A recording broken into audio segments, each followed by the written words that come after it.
இன்னைக்கு எபிசோட் பார்த்ததுக்கு அப்புறம் நிறைய பேருக்கு இந்த இடத்துல செம கன்ஃபியூஸ் ஆயிருக்கும். எப்படிடா மாயாவுக்கு இந்த அளவுக்கு நெகட்டிவா இருக்கக்கூடிய எல்லா சீன்ஸுமே எபிசோட்ல வச்சிட்டாங்க அப்படிங்கிற மாதிரி நிறைய பேர் கேட்கலாம். அதுதான் எனக்குமே ஆச்சரியமா இருந்தது.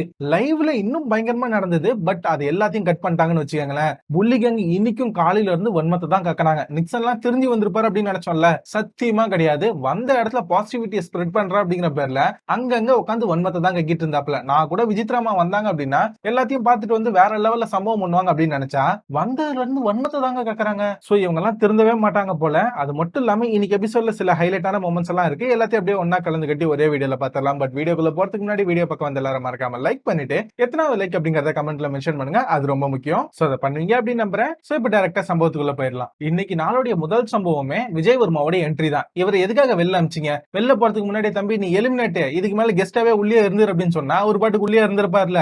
அதுக்கு ஒரு பெரிய பில்டப் கொடுத்து 5 பேரை வேற வேற ரூம்ல அடைக்க வச்சு அதுக்கப்புறம் இவரை மட்டும் அப்படியே பின்னாடி கூட்டு போயிட்டு ஒரு ஹோட்டல்ல தங்க வச்சு திரும்ப உள்ள கூட்டு வந்திருக்காங்க. இதெல்லாம் எதுக்கு அப்படின்னு கேக்குறேன். காசம் வேஸ்ட், இவரை உள்ள கூட்டுன்னு வரதும் வேஸ்ட். அது வேற விஷயம். இவரை திரும்ப உள்ள விட மாயா கேங் இன்னமும் செம ஸ்ட்ராங் ஆயிட்டாங்க. ஆனா இந்த இடத்துல விஜய் வர்மா ஒரு விஷயத்த புரிஞ்சுக்கிட்டாப்ல. வெளில போன உடனே மணியை டான்ஸ் ஆடல அப்படின்னு இவர் சொன்னார் இல்லையா, அத வெளியில இருக்க எல்லாருமே கிழி கிழின்னு கிழிச்சாங்க. அதனால உள்ள வந்த உடனே மணி எப்பா இங்க வாப்பா அப்படின்னு சொல்லி நான் உன்னை பத்தி அப்படிலாம் ஒண்ணுமே சொல்லப்பா, இந்த வீட்டுல இன்னும் நீ நிறைய டான்ஸ் கோரியா பண்ணிருக்கலாம் அப்படின்னு தான் சொன்ன அப்படிங்கிற மாதிரி கால்ல விடாத கோரியா கெஞ்சனாப்ல. மணி கிளியரா சொல்லிட்டாப்ல, தம்பி நீ இந்த மாதிரி சொன்னது எனக்கு ஹர்ட் தான் ஆச்சு அப்படிங்கிற மாதிரி ஒரே வார்த்தையில போட்டு முடிச்சுட்டு போயிட்டாப்ல. விஜய் வர்மா உள்ள வரப்பவே நிக்சன் பம்மி பம்மி வந்தாப்ல. செம பயத்துல தான் இருந்தாரு. வந்த உடனே மாயா கேங் வழக்கம் போல ஹாப்பி தான். ஆனா விஷ்ணு இவங்க கிட்ட எல்லாம் பேசணும் அப்படிங்கிற மாதிரி உள்ள போறப்ப கூல் சுரேஷ் பட்டுன்னு போயிட்டாப்ல. தம்பி என்னப்பா வந்துட்டல, இங்க எல்லாம் உட்காந்து பேசி டைம் எல்லாம் வேஸ்ட் பண்ணாத, போ உன் டீம் கூட போய் சேர்ந்துக்கோ, டீம் பிரிங்க அப்படிங்கிற மாதிரி சொன்னாப்ல. இந்த இடத்துல நாங்களாம் அப்படிலாம் இல்ல அப்படிங்கிற மாதிரி வாய்ஸ் அவரால பேசினாரு. ஆனா எபிசோடோட செகண்ட் ஹாஃப் பாத்தீங்கன்னா உங்களுக்கு புரியும். இதுக்கப்புறம் கரெக்டா வினிஷா வந்து தம்பி வாப்பா அவங்க கிட்ட பேசணும் அப்படின்னு சொல்லி உட்கார வச்சு எல்லா இஷ்யூவும் போட்டு விட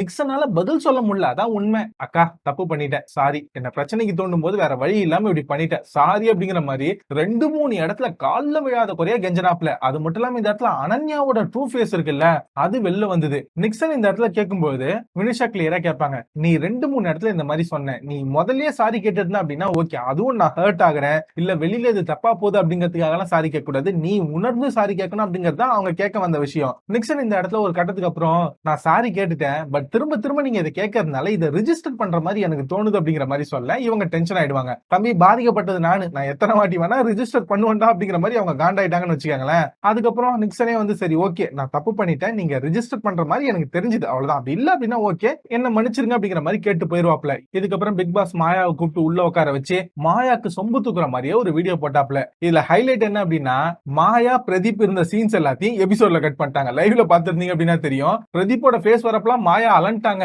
இன்ஃபேக்ட் அந்த இடத்துல எல்லாம் சாங் செலக்ஷனும் வேற லெவல்ல இருந்தது. பட் எபிசோட்ல அதெல்லாம் கட் பண்ணிட்டாங்க. இன்ஃபேக்ட் இந்த இடத்துல பிக் பாஸே கடைசியில சொல்லிட்டாப்ல, எந்த பிரச்சனை வந்தாலும் சரி தப்போ ரைட்டோ உனக்கு தோணுதான் நீ செய்வ அப்படிங்கிற மாதிரி போற போக்குல ஒரு வார்த்தையை போட்டு உடச்சிட்டாப்ல. உண்மையிலேயே நீங்க ஒரு மேஜிக் அப்படிங்கிற மாதிரி க்ளூ வடும் கொடுத்துட்டாப்ல. இது எந்த க்ளூ அப்படின்னு தெரியல. மேபி மாயா தூக்கி போயிட்டு ஃபைனல்ல நிக்க வைப்பாங்களா அப்படின்னு தெரியல. அது மட்டும் இல்லாம நாளைக்கு மாயா எவிக்ட் ஆகிறதுக்கு வாய்ப்பு இருக்கு அப்படின்னு வேற சொல்லிட்டு இருக்காங்க. அது நாளைக்கு எபிசோட் வந்தாதான் தெரியும். சோ அது வரைக்கும் வெயிட் பண்ணி தான் பார்க்கணும். ஆனா மாயாவோட வீடியோ கட் பண்ணவங்க உண்மையிலேயே நல்லா தான் கட் பண்ணாங்க. இன்ஃபேக்ட் எல்லாருக்குமே வீடியோ சூப்பரா கட் பண்ணிருந்தாங்க. எபிசோட்ல பாக்குறத விட லைவ்ல பாத்தீங்க அப்படின்னா அந்த வீடியோட இம்பாக்ட் இன்னுமே நல்லா இருக்கும். அதுக்கப்புறம் தரமான ஒரு சாங்க போட்டு விசித்ராமாவை உள்ள இறக்கி விட்டாங்க. நான் கூட வந்த உடனே இவங்க எல்லாத்தையும் தெரிஞ்சுக்கிட்டு வந்து தெளிவா வேலை பார்ப்பாங்க அப்படின்னு நினைச்சா வந்த உடனே மாயா கிட்ட போய் ஐக்கியமாயிட்டாங்க. இன்ஃபேக்ட் அர்ச்சனாவை கண்டுக்க கூட இல்ல. ஆனா இந்த இடத்துல கூல் சுரேஷ் பங்கமா வச்சு கலாச்சாப்ல. கேமரா தூக்கி வந்து முன்னாடி வச்சு இப்ப கை கொடுங்க அப்படிங்கிற மாதிரி சொன்னாப்ல. சும்மா நாச்சுக்கு இவங்க கேமராக்காக தான் எல்லாத்தையும் பண்ணுவாங்க அப்படிங்கறத திரும்பவும் ரெஜிஸ்டர் பண்ணாரு. ஆக்சுவலி விஜித்ராக்கு இவர் தான் கரெக்ட் போல. வெளில போனாங்க எல்லாத்தையும் பார்த்தாங்க, மாயாவால தான் இவங்க வெளில போனாங்க அப்படிங்கிறது இவங்களுக்கு தெரிஞ்சிருக்காதா? திரும்பவும் உள்ள வந்து நான் எல்லாத்தையும் பார்த்தேன், என்ன ஆனாலும் பரவாயில்ல நான் உனக்காக நிப்பேன் அப்படிங்கிற மாதிரி திரும்பவும் சொம்பு தூக்குறாங்க. அது மட்டும் இல்லாம கடைசி 2 நாள் நீ அர்ச்சனாக்கு ஹெல்ப் பண்ணல அப்படிங்கிற மாதிரி அதை பாராட்டுறாங்க. ஆனா அர்ச்சனாக்கு அதெல்லாம் தேவையே இல்ல, அவ அதை எக்ஸ்பெக்டே பண்ணல உங்ககிட்ட அப்படிங்கிற மாதிரி திரும்பவும் இந்த இடத்துல கொளுத்தி போட்டு மாயாக்கு சப்போர்ட்டா தான் பேசுறாங்க. எனக்கு தெரிஞ்சு பிரதீபை பத்தி இவங்க பேசினாங்க தெரியுமா ஒரு வீக், அந்த வீக்கே இவங்க எலிமினேட் ஆகி வெளில போயிருந்தாங்க அப்படின்னா இவங்களுக்கு இருக்கக்கூடிய ரெஸ்பெக்ட் அப்படிங்கிறது வேற லெவல்ல இருந்திருக்கும். பட் இப்ப அதை அவங்களே குறைச்சிக்கிட்டாங்க. அதுக்கப்புறம் தினேஷ் விஷ்ணு கிட்ட எல்லாம் பேச வரும்போது தினேஷ் இந்த இடத்துல வாங்க மேடம் பரவாயில்ல அப்படிங்கிற மாதிரி நல்லா தான் ரிசீவ் பண்ணிருப்பாப்ல. இவங்களும் பெருசா கண்டுக்க மாட்டாங்க, ஓகே பாய் அப்படிங்கிற மாதிரி உட்காந்துட்டு கடைசியில இந்த இடத்துல விஷ்ணு கிட்ட மட்டும் உன்னை பத்தி நிறைய பேசணும்டா இரு வந்து சொல்றேன் அப்படின்னு சொல்ல விஷ்ணு உடனே திங்கக்கிழமைக்கு அப்புறம் நீங்க யாருனே எனக்கு தெரியாது போங்க அப்படிங்கிற மாதிரி கலாச்சி விட்டு உள்ள போயிட்டாப்ல. அதுக்கப்புறம் தான் தினேஷ் மணி விஷ்ணு இவங்க எல்லாம் ஒன்னா உட்காந்து பேசுவாங்க. விஷ்ணு கிளியரா சொல்றாப்ல, அவங்க என்னென்ன நமக்கு சொல்றது, நான் உங்களுக்கு சொல்றேன் இதுக்கு மேலேயாவது அடுத்தவனோட குடும்ப விஷயத்தை பத்தி எல்லாம் பேசாம ஒழுங்கா இருங்க, உங்க வாழ்க்கையில முன்னேறி போங்க அப்படிங்கறத நான் சொல்லணும் அப்படிங்கிற மாதிரி சொல்ல தினேஷ் உடனே அதெல்லாம் அதெல்லாம் கூட அவங்களுக்கு சொல்ல தேவையில்லப்பா. அவங்க ஏதாவது நமக்கு சொன்னாங்க அப்படின்னா, ஓகே மேடம் நீங்களே பாத்துக்கங்க அப்படின்ட்டு நம்ம பாட்டு கண்டுக்காம வந்துடணும். அதுதான் உங்களுக்கு கரெக்ட்டா இருக்கும் அப்படிங்கிற மாரி கலாய்ச்சிட்டு இருந்தாங்க. ஏன்னா அந்த அளவுக்கு தான் இவங்க நடந்துக்கிட்டாங்க. இதுல வேற அவங்க கேமரா முன்னாடி போய் நின்னு, நான் வந்திருக்கேன். ஆனா அவங்களால என்கிட்ட பேசவே முடியல பாத்தீங்களா? ஏன்னா அவங்களுக்கெல்லாம் பயம் அப்படிங்கிற மாரி பேசிட்டு இருக்காங்க. ஆக்சுவலா அவங்கலாம் இவங்க கிட்ட எதுக்கு பேசல அப்படின்னா, இவங்க இன்னும் திருந்தல அப்படிங்கிறதுக்காக தான். அது அவங்களுக்கு புரியல போல. எல்லார்கிட்டயும் பேசி முடிச்சு கடைசியா தான் அர்ச்சனா கிட்ட வந்து பரவால்ல அப்படிங்கிற மாரிலாம் பேசிட்டு, "நீ அழுதல்லம்மா, அந்த டைம்ல நான் உள்ள இருந்திருந்தேன் அப்படின்னா கண்டிப்பா உன்ன அழ விட்டுருக்க மாட்டேன்" அப்படிங்கிற மாரி வேற பேசுனாங்க. மாயா கிட்ட போயிட்டு, "அர்ச்சனாக்கு நீ தேவைப்படல" அப்படிங்கிற மாரி அங்க ஒரு குத்து. திரும்பவும் இந்த இடத்துல வந்து, "நீ அழறப்ப நான் இருந்திருந்தேன் அப்படின்னா கண்டிப்பா உன்ன அழ விட்டுருக்க மாட்டேன்" அப்படிங்கிற மாரி இங்க ஒரு குத்து. அதுக்கப்புறம் பிக் பாஸ் வந்து இந்த இடத்துல விஷ்ணுவ கூப்பிட்டு அவருக்கு ஒரு வீடியோவ போட்டு காமிச்சிருப்பாப்ல. உண்மையிலே விஷ்ணுவோட வீடியோ நல்லா இருந்தது. எல்லாருடைய வீடியோவும் நல்லா இருந்தது. பட் விஷ்ணுவோட வீடியோ இந்த இடத்துல நல்லா ஃபன்னா கட் பண்ணியிருந்தாங்க. அது மட்டும் இல்லாம கடைசியில பிக் பாஸே நீங்க தான்ப்பா இந்த சீசனுடைய ஆக்ஷன் ஹீரோ. கேம பத்தி மட்டுமே யோசிச்சு அனலிஸ்ட் அப்படிங்கிற பட்டம் வேற வாங்கியிருக்கீங்க. சூப்பர் அப்படிங்கிற மாரி பிக் பாஸே இந்த இடத்துல பாராட்டினாப்ல. உண்மையிலே கடைசியில வீடியோ முடிக்கிறப்போ விஷ்ணு செம்ம எமோஷன் ஆயிட்டாப்ல. பிக் பாஸ் ஒரு 2, 3 நாளைக்கு முன்னாடி நான் வந்து இந்த வீட்ல என்ன பண்ணேன்? இந்த கேமுக்காக என்ன பண்ணேன்? அப்படிங்கிற மாரி என்ன எல்லாரும் முன்னாடியும் கேள்வி கேட்டாங்க. எல்லாத்தையும் இப்ப நீங்க காமிக்கும் பொழுது உண்மையிலே ரொம்ப சந்தோஷமா இருக்கு. நான் இவ்ளோ பண்ணியிருக்கேன் அப்படின்னு நினைக்கும் பொழுது ரொம்ப சந்தோஷமா இருக்கு அப்படிங்கிற மாரி எமோஷன் ஆயிட்டு, கண்டிப்பா அடுத்த சீசன் பிக் பாஸ்ல என்னுடைய படம் ரிலீஸ்க்காக ப்ரொமோஷனுக்கு நான் உள்ள வருவேன் அப்படிங்கிற மாரி ரொம்ப எமோஷனலா பேசினாப்ல. கரெக்ட்டா இதுக்கு பேரலலா தான் வெளியில உட்கார்ந்து இந்த புல்லி கேங் ஃபுல்லா பேசிட்டு இருப்பாங்க. பாவம் இந்த இடத்துல அர்ச்சனா போய் மாட்டிக்கிட்டாங்க. விசித்ரா சொல்றாங்க, "இவங்களால நம்ம கூட பேசவே முடியல பாத்தியா? ஏன்னா அவங்கலாம் தப்பு பண்ணியிருக்காங்க அப்படிங்கிறது அவங்களுக்கே புரிஞ்சிருச்சு" அப்படிங்கிற மாரி இவங்க சொல்ல, மாயா, பூர்ணிமா எல்லாருமே இந்த இடத்துல பேசிட்டு இருக்காங்க. இதுல நிக்சன் வேற, "இவங்கலாம் இன்னும் திருந்தலைங்க. நம்ம ஏதாவது சொல்லிருவோம்" அப்படின்னு பயப்படுறாங்க. இதுல வேற கூல் சுரேஷ் உள்ள வந்த உடனே நம்மலாம் 2 டீமா தான் இருக்கோம் அப்படிங்கிற மாரி அங்க சொல்லிட்டு இருந்தாரு அப்படிங்கிற மாரி இங்க கொளுத்தி போடுறாப்ல. ஆக்சுவலா 2 டீமா தான் இருக்காங்க. துஷ்டன கண்டா தூரம் விலகணும் அப்படிங்கிறதுக்காக தான் அவங்க எல்லாம் ஒதுங்கி இருக்காங்க. அது இவங்களுக்கு புரியல போல. இந்த இடத்துல இவங்க எல்லாம் பேசுறத அமைதியா உட்கார்ந்து அர்ச்சனா கேட்டுக்கிட்டு இருக்காங்க. வந்த உடனே எல்லார்கிட்டயும் ஒழுங்கா பேசியிருந்தீங்க அப்படின்னா எல்லாருமே பேசியிருப்பாங்க. நீங்க பாட்டுக்கு ஒண்ணா கூடி கூடி அவங்கள கலாய்ச்சீங்க அப்படின்னா அவங்க தனியா தான் போவாங்க அப்படிங்கிற மாரி மைண்ட் வைஸ் போல. எப்பட்றா இங்க இருந்து பிச்சுக்குன்னு ஓடலாம் அப்படின்னு நினைக்க அந்த பக்கம் வீடியோவ முடிச்சுட்டு அந்த ஆக்டிவிட்டி ரூம்ல இருந்து விஷ்ணு வந்த உடனே நான் அவர்கிட்ட போய் கேட்டு வந்துடுறேன் அப்படிங்கிற மாரி அப்படியே ஓடி போயிடுவாங்க. இதுக்கப்புறம் ஒரு சம்பவம் நடந்திருக்கும். பட் அதுல பாதி எடிட் பண்ணிட்டாங்க. நான் அத முழுசா சொல்றேன். மாயா, பூர்ணிமா 2 பேருமே உட்கார்ந்துட்டு இருப்பாங்க ஒரு சைடு. இந்த பக்கம் விஷ்ணு, மணி, தினேஷ் இவங்க எல்லாம் உட்கார்ந்துட்டு இருப்பாங்க. இதுல மாயாவும் பூர்ணிமாவும் சேர்ந்து எஸ்பெஷலி மாயா இந்த இடத்துல விஷ்ணு இருக்காரா அப்படிங்கறத எட்டி பார்த்துட்டு, விஷ்ணு உன் கால்ல விழுந்துட்டானா? எல்லா தப்பையும் பண்ணிட்டு உன்னை யூஸ் பண்ணிட்டு இப்போ வந்து கால்ல விழுந்துட்டு மன்னிப்பு கேட்கறானா அப்படிங்கிற மாரி விஷ்ணு காதுல விழணும் அப்படின்னு இவங்க கலாச்சிட்டு இருந்தாங்க. பட் அது எபிசோட்ல கட் பண்ணிட்டாங்க. அதுக்கப்புறம் இந்த இடத்துல விஷ்ணு சொல்லுவாப்ல, "என்ன வேணா ஆகட்டும்பா. இவ கையில கப்பு போயிடக்கூடாது. ஒரு தப்பானவளுக்கு மட்டும் கப்பே போயிடக்கூடாது. இது வந்து ஒரு ராங் எக்ஸாம்பிளா மட்டும் ஆயிடக்கூடாது. நான் ஜெயிக்கல அப்படின்னா கூட பரவாயில்ல. நீங்க 3 பேர் ஜெயிங்க. கண்டிப்பா நான் உங்க கூட நிப்பேன். நீங்க ஜெயிச்சிட்டீங்க அப்படின்னா 10,000 வாலா பட்டாசே நான் வெடிக்கிறேன்டா" அப்படிங்கிற மாரி செம சந்தோஷமா சொல்லிட்டு இருந்தாப்ல. ஏன்னா இவர் அந்த அளவுக்கு டார்கெட் பண்ணி அவங்க வெறுப்பேத்துனாங்க. இன்னும் கூட இவர் இந்த அளவுக்கு வந்தது அவங்களால ஏத்துக்கவே முடியல. பர்ட்டிகுலர்லி மாயா இன்னமும் உண்மத்த கக்குறாங்க. பூர்ணிமாவாவது நடிக்கிறாங்க. மாயாவால அது கூட முடியல. இதுக்கப்புறமும் லைவ்ல ஒரு விஷயம் நடந்தது.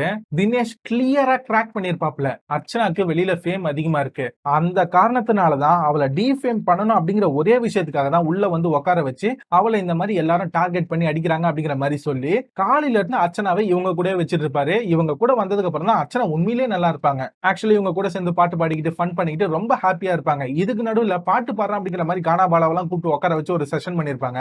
அதுல அர்ச்சனாவை உட்கார வச்சு பாட்டு பாடுறான் அப்படிங்கிற மாதிரி அதுல வர லைன்ஸ் எல்லாம் வச்சு அர்ச்சனாவை டார்கெட் பண்ணி இந்த இடத்துல புரி வைக்கிற மாதிரி எல்லாரும் சிரிச்சுக்கிட்டு இருக்கேன். அர்ச்சனா செம காண்டாயிடுவாங்க. அதை பார்த்து மணியுமே செம டென்ஷன் ஆயிடுவாப்ல. அதுக்கப்புறம் மணி இவங்களை தனியா கூட்டு வந்து உட்கார வச்சு, இந்த பாருமா அவங்க இந்த மாதிரி தான் பண்ணிட்டு இருப்பாங்க. கவலையே படாத, நமக்குள்ள 1000 பிரச்சனை இருந்தாலும் டேலண்டா யாராவது இந்த மாதிரி கேள்வி கேட்டாங்க அப்படின்னா நான் உனக்காக நிப்பேன் அப்படிங்கிற மாதிரி அர்ச்சனாக்கு சப்போர்ட்டா இந்த இடத்துல நின்னாப்ல. அர்ச்சனாவை ஒழிச்சு கட்டணும் அப்படிங்கிற மாதிரி தான் எல்லாம் கேங்கா சேர்ந்து அர்ச்சனாவையும் உட்கார வச்சு அந்த இடத்துல கலாச்சாங்க பாட்டு பாடி. பட் இந்த இடத்துல மணி கூட்டு வந்து உட்கார வச்சு அவங்க எல்லாம் இப்படிதான் அப்படிங்கிற மாதிரி தெளிவா சொல்லி தினேஷ், விஷ்ணு இவங்க எல்லாம் பேசிட்டு இருப்பாங்க. இதுங்கெல்லாம் திருந்தாதுங்க அப்படிங்கிற மாதிரி எல்லாருமே ரெடி பண்ணிட்டாங்க. பட் இதெல்லாம் லைவ்ல நடந்தது, எபிசோட்ல கட் பண்ணிட்டாங்க. இதெல்லாம் போட்டு இருந்தாங்கன்னு வச்சுக்கோங்களேன், மாயாக்கு இருக்கிற ஓட்டு கூட இல்லாம போயிருக்கும். இதுக்கப்புறம் இன்னொரு சம்பவம் மாயா பண்ணாங்க. லேபிள் சீரிஸ் வந்தது பாத்தீங்களா? உண்மையிலே தரமான சீரிஸ். யாராவது பார்க்கல அப்படின்னா மறக்காம பாத்துருங்க.